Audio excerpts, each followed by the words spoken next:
She used to think rock bottom was solid ground, a hard place you hit once and then climbed away from, until life showed her that even rock bottom had a basement. Sarah Mitchell sat on the edge of a grimy gas station curb at 3 a.m, the concrete cold beneath her, her 7-year-old daughter Emma asleep and heavy against her shoulder, while she stared at the envelope that had arrived at the shelter 2 days earlier. The paper was yellowed and brittle, the ink faded and shaky as if the hand that wrote it had been racing against time itself, and the message inside had read like some dark joke dressed up in legal phrasing. It spoke of an inheritance from an aunt she barely remembered, a woman who existed only as scattered snapshots in Sarah's memory.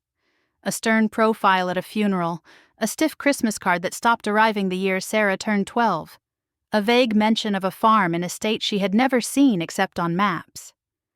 The lawyer's voice over the phone had been flat and impersonal as he explained that Judith Brennan had died 6 months earlier, and with no other family left, had willed her entire estate, 140 acres of land in rural Montana, to Sarah, her only living relative.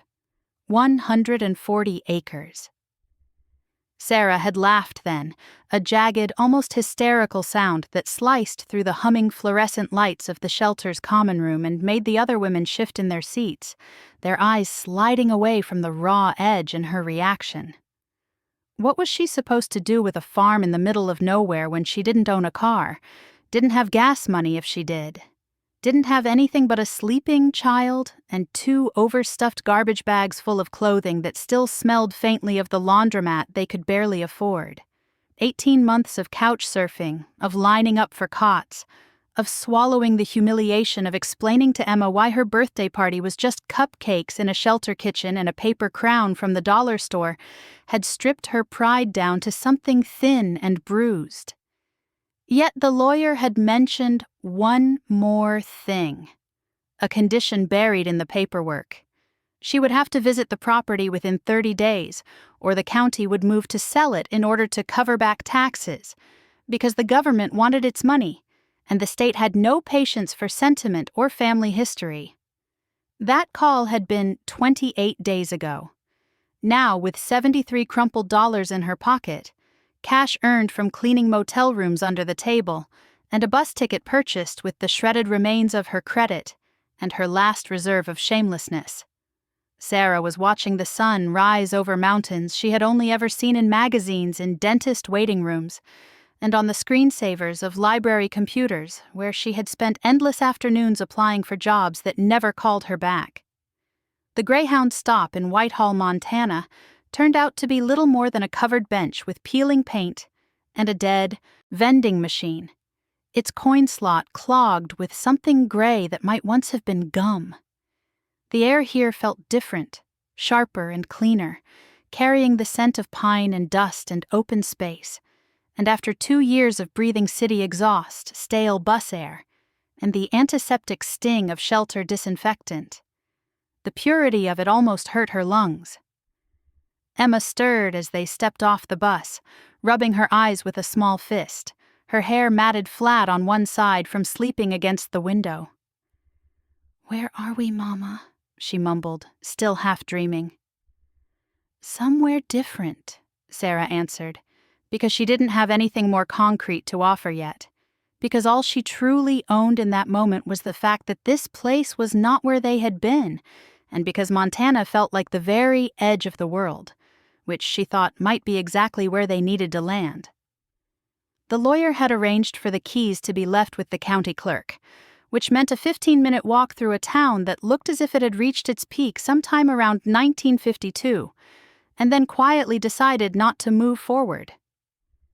The main street was lined with faded storefronts and hand-painted signs, the kind of place where everyone knew everyone else's business, and strangers were cataloged on sight. Inside the clerk's office, a woman in her 60s with reading glasses dangling from a beaded chain around her neck, and a guarded expression behind them looked Sarah over with mild suspicion that softened when her gaze dropped to Emma's small figure at her side. "You're the Brennan girl," she said, not as a question, but as a conclusion. "Niece," Sarah corrected, still unsure how any of this made her belong to anyone. I didn't really know her. The clerk slid a large envelope and a set of keys across the counter with a sigh. Nobody did, she replied.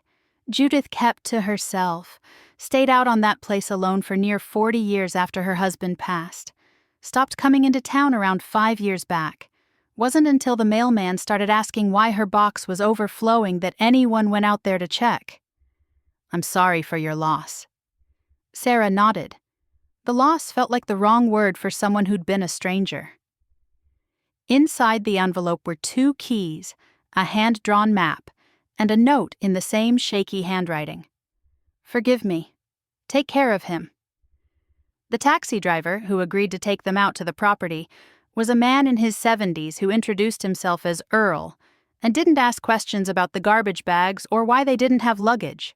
He just loaded them into his ancient Crown Victoria and headed east out of town into land that rolled and stretched until the sky was more present than the earth. Brennan Place, Earl said after 20 minutes of silence. Knew Judith a little. Good woman, hard life. He pulled off the main road onto a gravel drive that hadn't seen maintenance in years. Saplings grew in the tire ruts. Fences sagged like old men. And at the end of the drive, barely visible through a stand of pines, was a house. Sarah felt something crack in her chest. The farmhouse was 2 stories, white paint peeling like sunburned skin, porch sagging on one side, windows dark, shutters hanging. The barn beyond it looked like it was holding itself up through sheer stubbornness.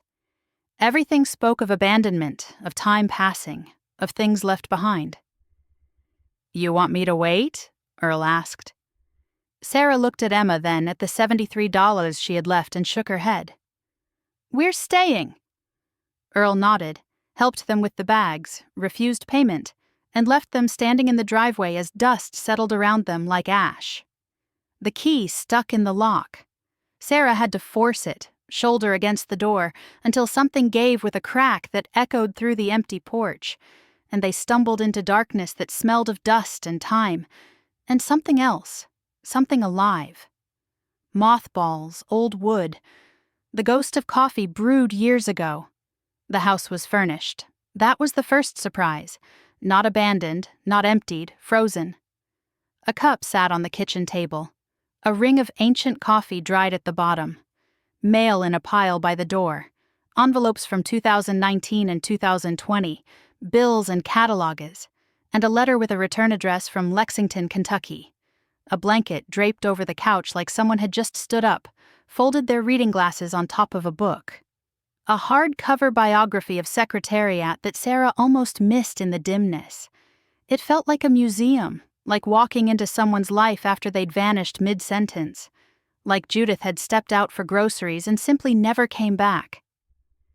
Emma moved through the rooms with the careful curiosity of a child who'd learned to be quiet, not to take up space, not to ask for things. 7 years old and already fluent in the language of not being a burden. Sarah followed, seeing each room through a fog of exhaustion and disbelief, her mind trying to process that this place, this whole place with its creaking floors and wallpaper from another era belonged to them.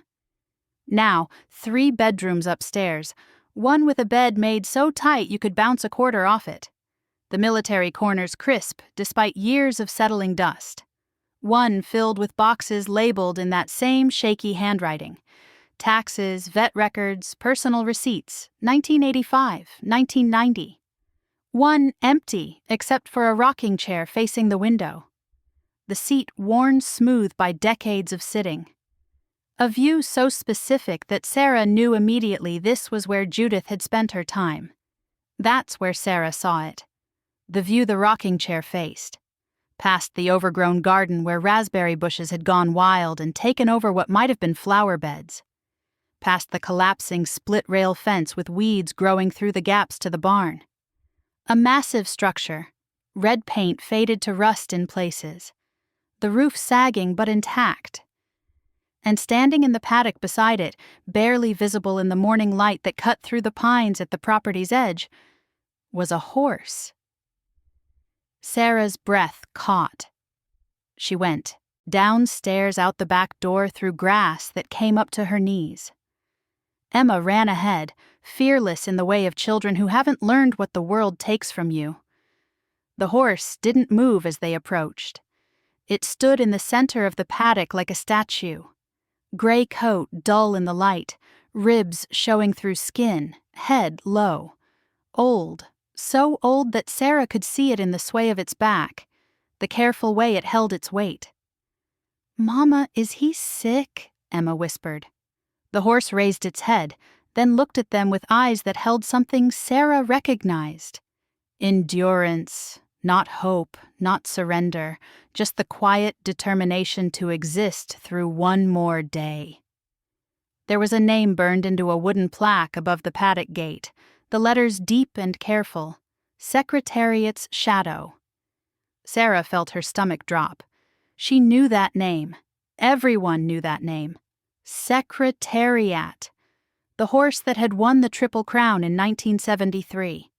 That had broken records that still stood. That had become legend. The greatest racehorse in American history. "That's not possible," she said out loud, her voice strange in the open air. But the horse was watching her now with those ancient eyes. And somewhere in the barn behind them, she heard the rustle of papers caught by wind through gaps in the walls. The barn was in better shape than the house.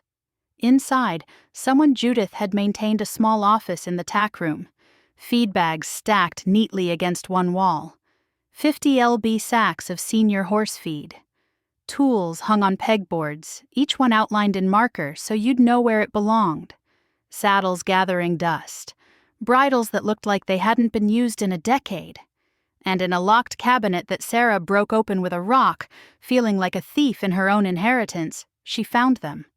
The papers, folders thick with documents organized by year, bloodline records going back to the 1980s, stud certificates with official seals, letters from veterinarians and racing officials, most of them asking questions, demanding answers, looking for information about a horse that shouldn't exist.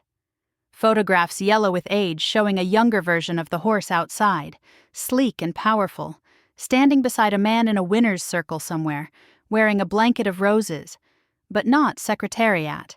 A son, an unauthorized son. But it was the letter on top, dated 3 weeks before Judith died, that made Sarah's hands shake so badly she had to set it on the workbench to read it. It was from a genetics laboratory in California. DNA confirmation. The horse in the paddock, now 38 years old, an age most horses never reached. An age that made him one of the oldest living thoroughbreds in the country, was the biological son of Secretariat. And not just any son, a son no one knew existed. Born in 1987 from frozen semen a year after Secretariat died of complications from laminitis. Raised in secret, kept hidden, never raced, never registered with the jockey club, never sold, never bred, never acknowledged. The letter went on, the language precise and clinical. A syndicate of breeders had been searching for proof of this horse for decades. Rumors had circulated in the thoroughbred racing community since the late 80s about unauthorized collections, about missing samples, about a veterinarian who'd had access to Secretariat's frozen semen and had vanished from the industry after his death. Secretariat's bloodline was worth millions, tens of millions in breeding rights alone. His descendants commanded stud fees in the hundreds of thousands. His genetic legacy had shaped modern racing. But the horse had vanished after Judith's husband, Dr. Marcus Brennan, a veterinarian who'd worked at the facility where Secretariat's semen was stored for syndication breeding, had died in a car accident in 1985. There had been rumors, whispers at Churchill Downs and Belmont Park. Nothing confirmed, no proof, just speculation and the nagging sense that something valuable had disappeared into the Montana wilderness until now. The lab had tracked Judith down 6 months before she died, had made an offer, $20 million for the horse and his breeding rights. She'd refused. The letter asked her to reconsider, to contact them, to name her price. The date on the letter was 2 weeks before Judith had died. Sarah stood in the barn, papers in her hands and looked out at the horse that was older than she was, that had lived in obscurity while the world searched for him. Emma was standing at the fence now, holding grass through the slats, and the horse, Secretariat's shadow, was walking toward her with slow, careful steps. "What does forgive me mean?" Emma asked when Sarah joined her. Sarah read the note again. "Forgive me. Take care of him." "I think," Sarah said slowly, "it means she kept a secret, a big one." The horse took the grass from Emma's hand. Up close, Sarah could see the resemblance in the elegant slope of his neck, the intelligent eyes, the way he held himself despite age and neglect. This was the son of a legend, living like a ghost. Over the next 3 days, Sarah taught herself about horses from books she found in Judith's office, worn paperbacks with titles like Horse Care for Beginners and Geriatric Equine Management, and videos she watched on the library computer in town, taking notes on paper she borrowed from the librarian. She learned how to feed, how to check hooves for cracks or infection, how to recognize pain or illness in an animal that had evolved to hide weakness. She learned that horses were prey animals, that they remembered kindness and cruelty equally, that they could live into their 40s if given proper care. The horse tolerated her attention with the patience of something that had outlived expectation, that had seen people come and go, that had learned to endure without attachment. She also made phone calls to the genetics lab, where a woman named Dr. Patricia Chen answered and gasped when Sarah identified herself, to breeding syndicates in Kentucky and New York, where men with cultivated voices asked careful questions about the horse's health, his temperament, his viability, to racing historians who gasped when she described the papers, the DNA results. The horse himself standing in a Montana paddock like a ghost made flesh. They all wanted to see him, to verify, to make offers. Some wanted to send representatives immediately, others begged for photographs. One man offered $50,000 just for confirmation of his location. A representative from the Kentucky Derby Museum drove 14 hours straight to confirm what Sarah already knew, arriving at 2 a.m. with spotlights and a camera crew. The horse was real. The bloodline was confirmed. The genetic markers matched. And in the world of thoroughbred racing, where bloodlines were everything, where a single horse could influence the sport for generations, this was the discovery of a lifetime. The offers started at $20 million, then $30, then $50. Sarah sat at Judith's kitchen table, the same table where the coffee cup still sat, where Judith had opened that final letter from the lab, and watched numbers climb that meant nothing to her except freedom. Freedom from shelters, from sleeping in cars, from the terror of not knowing where Emma would lay her head at night, from fear, from the grinding poverty that had swallowed the last 2 years of her life like quicksand, from explaining to her daughter why other kids had lunch money and birthday parties, and she didn't.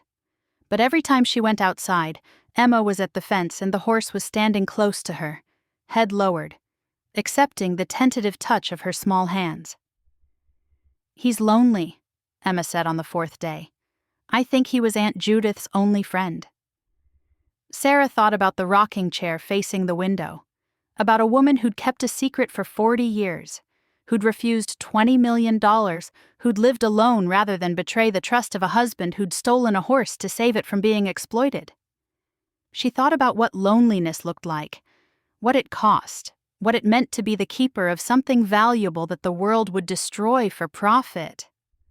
On the 5th day, when a representative from a breeding syndicate offered $75 million, Sarah asked a different question. What happens to him after? The man blinked, adjusted his glasses. After you buy him, what happens to the horse? Well, we'd transport him to our facility in Kentucky, begin a breeding program immediately. At his age, we'd use surgical extraction for semen collection. He'd live in climate-controlled stables with round-the-clock care. Best veterinary? How long? Sarah interrupted. How long would he live? The man hesitated. At his age, Mrs. Mitchell, every day is a gift. Our primary concern would be securing as much genetic material as possible while he's still viable. If we could get even a dozen successful collections. So, you'd use him until he died? Sarah said it wasn't a question. The man had the grace to look uncomfortable. We'd provide excellent care. Sarah showed him out. That night, she sat on the porch with Emma asleep inside and watched the barn through the darkness. The horse was out there standing in the paddock under stars that had seen everything, known everything, and kept their silence. She thought about Judith dying alone with a secret about the note. Forgive me, not for keeping the horse, for dying, for leaving him without protection, for knowing what the world would do. Sarah made her decision in the dark under those stars. In the morning, she called a different kind of lawyer, a trust and estate attorney, who listened to her requirements and didn't ask if she was sure. She wanted protection, wanted sanctuary, wanted the horse to live out whatever days he had left in the only home he'd ever known. It took 6 weeks to arrange, 6 weeks of lawyers and phone calls and men in expensive suits walking the property with clipboards and concerned expressions. 6 weeks of veterinary examinations and genetic testing and paperwork that Sarah signed until her hand cramped. The breeding syndicate that had offered $75 million agreed. After negotiation that went late into Montana nights to a different deal. They would pay $115 million for exclusive breeding rights to Secretariat's shadow, but the horse would never leave the property.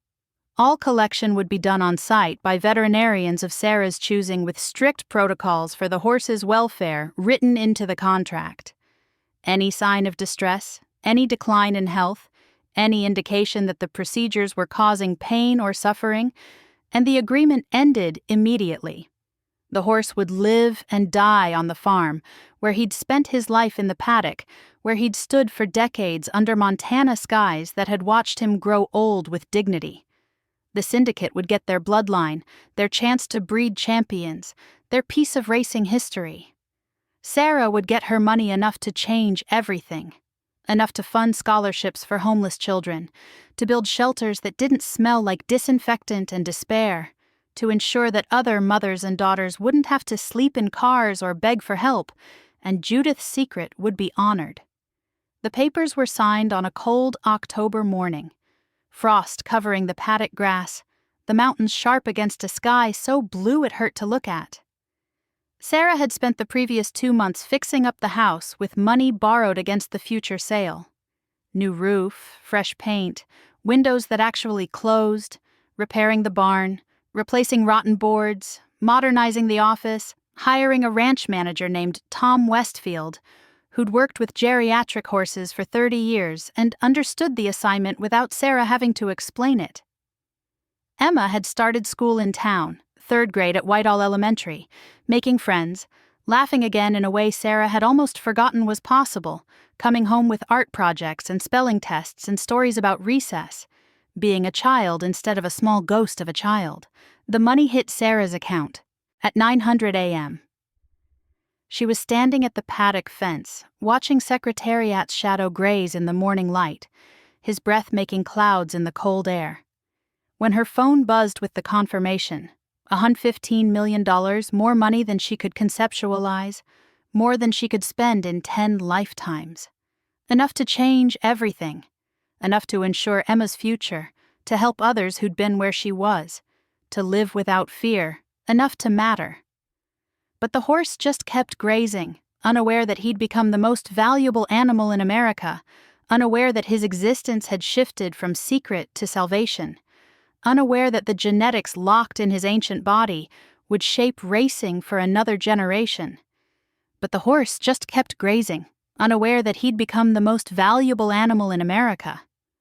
Unaware that his existence had shifted from secret to salvation, Sarah climbed over the fence, something the ranch manager had taught her to do safely, and walked across the paddock.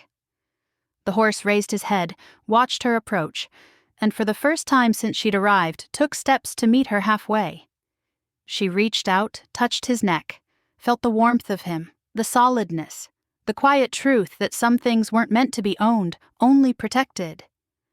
"Thank you," she whispered to the horse, to Judith, to whatever chance or fate or mercy had brought her here when she'd had nowhere else to go. The horse exhaled against her palm. Emma called from the porch, asking if she could bring carrots. Sarah waved yes and watched her daughter run toward them, fearless and free. And 7 years old in a world that made sense again. This was what Judith had known, that some legacies weren't about money. They were about the quiet responsibility of caring for something precious that the world would consume if you let it. Sarah had been homeless 2 months ago, had been at the bottom. And now she was here standing in a paddock with a horse worth more than some small countries. And all she felt was gratitude. Not for the money, though that would change their lives in ways she couldn't yet imagine, but for the chance to do what Judith had done, to be the wall between vulnerability and the world, to say no to profit and yes to protection, to choose when it mattered, to be the keeper of something that mattered more. The sun climbed higher. Emma arrived with carrots and stories from school. The horse accepted both with patient grace, and Sarah stood there on land she now owned, with a future she could barely comprehend, and understood finally what forgiveness meant. Not for keeping secrets, but for trusting a stranger with them, for believing that someone would understand, for passing the weight of care to hands that would hold it gently. She thought she'd come here with nothing, but Judith had left her everything, not the horse, not the money, but the lesson. That sometimes the most valuable thing you can do is refuse to let the world take what it wants. That protection is a form of love. That some inheritances are measured not in dollars, but in days. Each one a small victory against a world that values profit over peace. The ranch manager called from the barn asking about feed schedules. Emma ran to help, carrots forgotten in her pocket. And Secretariat's shadow stood beside Sarah in the morning light, living proof that some secrets, when finally told, weren't endings, but beginnings. She'd tell Emma the whole story someday about Judith and her husband Marcus, about the theft that was really a rescue, about a veterinarian who'd loved horses more than rules, and had seen what the racing industry did to animals when their value exceeded their welfare. About the 40 years of quiet defiance of living in poverty to protect a secret.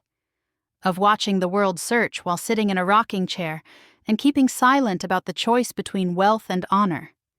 Between comfort and conviction, about what it meant to be the guardian of something that mattered. But not today. Not yet. Today was just for standing here in this place that had been abandoned and was now alive again, with a horse that had been hidden and was now known, and feeling something she hadn't felt in years. Not just hope, not just relief, but purpose. The kind that doesn't come from having everything, the kind that comes from protecting one thing. Well, Sarah Mitchell had inherited an abandoned farm from an aunt who was practically a stranger. But what she'd really received was a second chance for her, for Emma, and for an old horse whose only crime was being born valuable in a world that would have used him up decades ago. That would have extracted every ounce of genetic worth until there was nothing left but numbers on a page, and a body that had given too much. The lawyers would call soon with questions about taxes and trusts and estate planning. The syndicate would send their team next month to begin the first collection procedures.